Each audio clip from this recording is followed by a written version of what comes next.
అందరికీ నమస్కారం. ఇది మీ డాక్టర్ వెంకట్ చౌదరి. మనం ఆటో ఇమ్యూన్ డిసీజెస్ మీద చాలా వీడియోలు చేసాం. యూట్యూబ్లో చాలా వీడియోస్ ఉన్నాయి.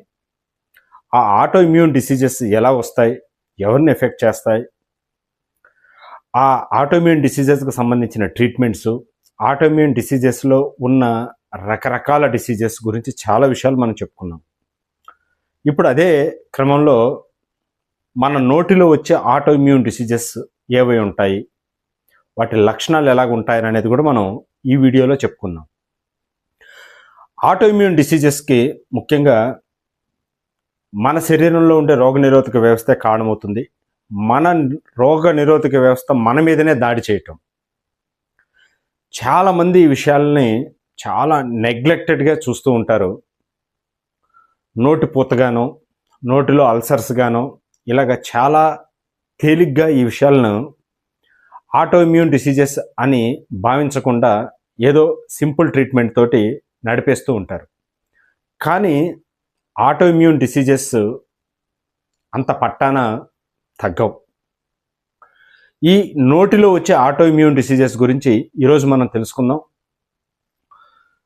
ఆటో ఇమ్యూన్ డిసీజెస్లో ముఖ్యంగా నోట్లో వచ్చే ఆటో ఇమ్యూన్ డిసీజెస్లో ఓరల్ లైకెన్ ప్లానస్ అనేది చాలా చాలా ఇంపార్టెంట్ అయిన ఆటో ఇమ్యూన్ డిసీజ్.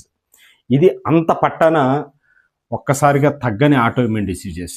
యూజువల్గా ఈ పేషెంట్స్ ఎలా ఉంటారు అని అంటే, నోట్లో వాళ్ళకి ఒక గుట్కా అలవాటు ఉన్నా, లేదా ఒక్కబొడి అలవాటు ఉన్నా, లేదా ఇతర ఆకు తాంబూలం వేసుకునే అలవాటు ఉన్నా, నోరు ఎలాగైతే పొక్కి ఉంటుందో వాటి మూలాన ఆ డిసీజ్ వచ్చిందేనని ఆ భ్రమలో ఉండిపోతారు తప్పితే ఈ ఓరల్ లైకెన్ ప్లానస్ని చాలా నిర్లక్ష్యం చేస్తూ ఉంటారు.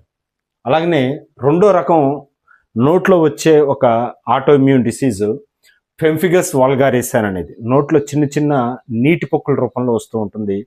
ఆ నీటి పొక్కు పగిలిపోయి దాంట్లో నుంచి నీరు లాంటి ద్రవం వస్తూ ఉంటుంది.